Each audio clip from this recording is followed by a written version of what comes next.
मेरे प्रिय दोस्त लोग सुनिए, ये औरतें इतना परेशान कर दी हैं कि जिंदगी जीने नहीं दे रही। सुनिए क्या कह रही है। अरे भैया लोग का बताई, रोज ड्रामा पी के बंटी बबली सैया गई व पगलाई। अब बताई का एक गाना के जरिए आप लोग के समझावा थी। दीदी समझावा नहीं के समझावा, रोज नरक कह दे हैं जीवन के हमरे पी पी के।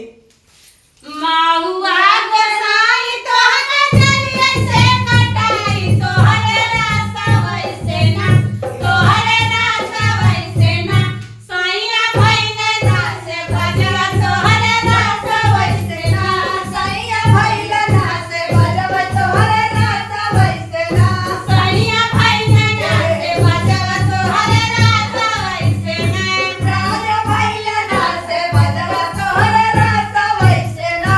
माहुआ गोसाई तोहरा जलिया से कटाई, तोहरे रास्ता वैसे ना, तोहरे रास्ता वैसे ना, सैया भइले ना से भजवा, तोहरे रास्ता वैसे ना, राजा भइले ना से भजवा, तोहरे रास्ता वैसे ना, सैया भइले ना से भजवा, तोहरे रास्ता वैसे ना, सैया भइले ना से भजवा, तोहरे रास्ता वैसे ना।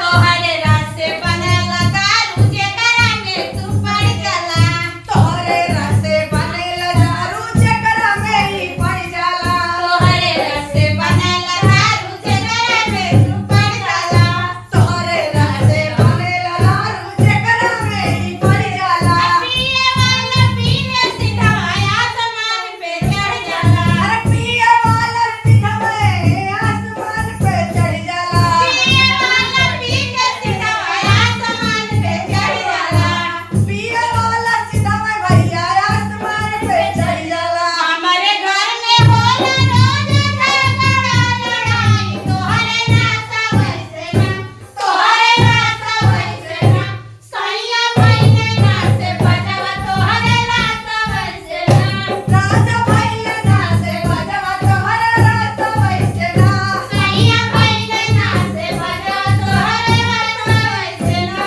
सैया भइले ना से भजवा, तोहरे रास्ता वैसे ना। माहुआ गोसाई तोहरा जलिया से कटाई, तोहरे रास्ता वैसे ना, तोहरे रास्ता वैसे ना, सैया भइले ना से भजवा, तोहरे रास्ता वैसे ना, सैया भइले ना से भजवा, तोहरे रास्ता वैसे ना, सैया भइले ना से भजवा, तोहरे रास्ता वैसे ना, सैया भइले ना से भजवा, तोहरे रास्ता वैसे ना।